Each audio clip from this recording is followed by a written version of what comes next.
Boker Tov, nous sommes le 20 août 2021. C'est l'heure du premier journal d'information en direct de Jérusalem sur Radio Kalita.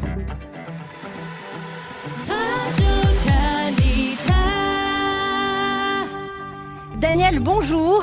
Bonjour Laurence. Nous ouvrons ce premier journal d'information par un développement qui paraît plutôt répétitif ces derniers jours. Apparemment, une nouvelle attaque israélienne en Syrie. Oui, effectivement, Laurent, selon des sources syriennes, des appareils de l'armée de l'air israélienne, probablement des drones, auraient bombardé à partir de l'espace aérien libanais des cibles dans la région de Damas, mais aussi dans la proximité de la ville de Homs. Ces cibles seraient des bases du Hezbollah, ainsi que des bases des milices pro-iraniennes, situées donc en Syrie. Selon les Syriens, les systèmes de défense auraient été actionnés et ils auraient neutralisé les missiles israéliens. C'est la seconde fois en une semaine qu'une telle attaque se produit, qu'elle est imputée par les Syriens à Israël. Les sources syriennes ne font pas état de morts ou de blessés dans ces attaques.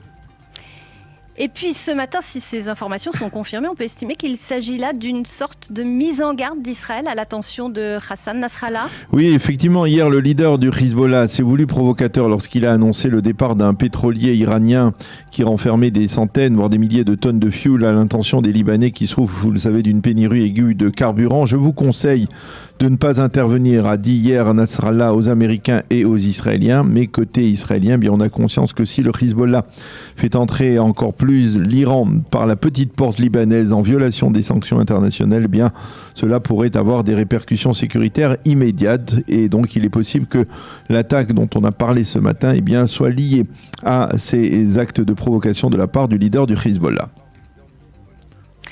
Une solution a enfin été trouvée pour permettre l'acheminement d'allocutions à la population palestinienne de Gaza. Oui, il s'agit d'allocations à la population palestinienne de Gaza. Finalement, c'est l'ONU qui servira d'intermédiaire entre le Qatar et une banque palestinienne à Gaza qui distribuera sous peu $100 à 100 000 familles gazaouis nécessiteuses. Ainsi, chaque mois, 10 millions de dollars seront versés par le Qatar à la population palestinienne. 10 millions supplémentaires seront dédiés toujours par le Qatar à l'achat d'essence et enfin 10 millions seront consacrés à la reconstruction de la bande de Gaza. Le ministre de la Défense, Benny Gantz, a donné son feu vert à cet accord. Selon certaines sources, il aurait même rencontré un haut fonctionnaire qatari, peut-être le médiateur Mohamed El Hamadi, avant la conclusion de cet accord. Selon ces sources, cet accord pourrait être le prélude à un accord plus vaste entre Israël et le Hamas sur la voie d'une trêve prolongée. Un accord qui pourrait inclure la restitution des corps des 2 soldats israéliens Ron Shaul et Hadar Goldin et des 2 civils Abira Mengistou et Hicham Sayed. Mais sur ce point, il convient tout de même d'être très prudent et d'utiliser le conditionnel. Un tout autre sujet avec l'épidémie de Covid-19. Chaque jour apporte sa nouvelle part de mesures restrictives. Et puis on notera qu'à partir de ce matin, les plus de 40 ans peuvent désormais se faire vacciner, se faire administrer donc le booster, cette 3e dose de vaccin.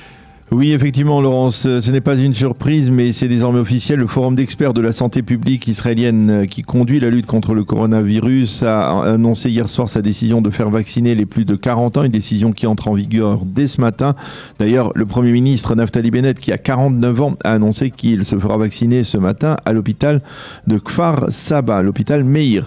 La seule condition posée à cette vaccination, qu'il y ait plus de 5 mois entre l'administration du second vaccin Pfizer et ce booster donc à partir d'aujourd'hui. Par ailleurs, les experts ont envisagé d'étendre la couverture des boosters à l'ensemble de la population israélienne.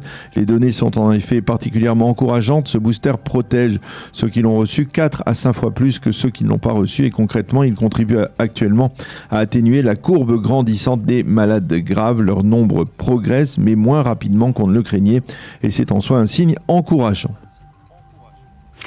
Et puis, il n'y a pas qu'en France où sévissent les incendies de forêt. On termine donc ce journal par une information se rapportant au terrible incendie qui a dévasté les portes du corridor de Jérusalem. C'était en début de semaine.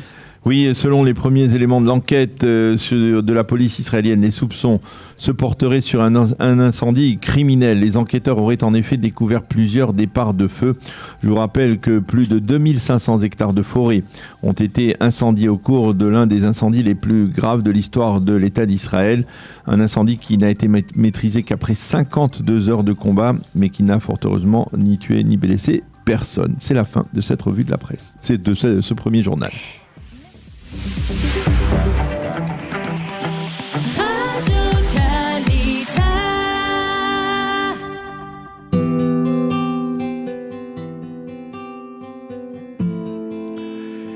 C'est l'heure de la page météo avec un temps plus chaud sur l'ensemble du territoire israélien. On nous annonce même un Shabbat plutôt caniculaire. Les températures seront donc en hausse. Il fera 31 degrés à Jérusalem aujourd'hui, 32 à Tel Aviv et 41 degrés à Eilat.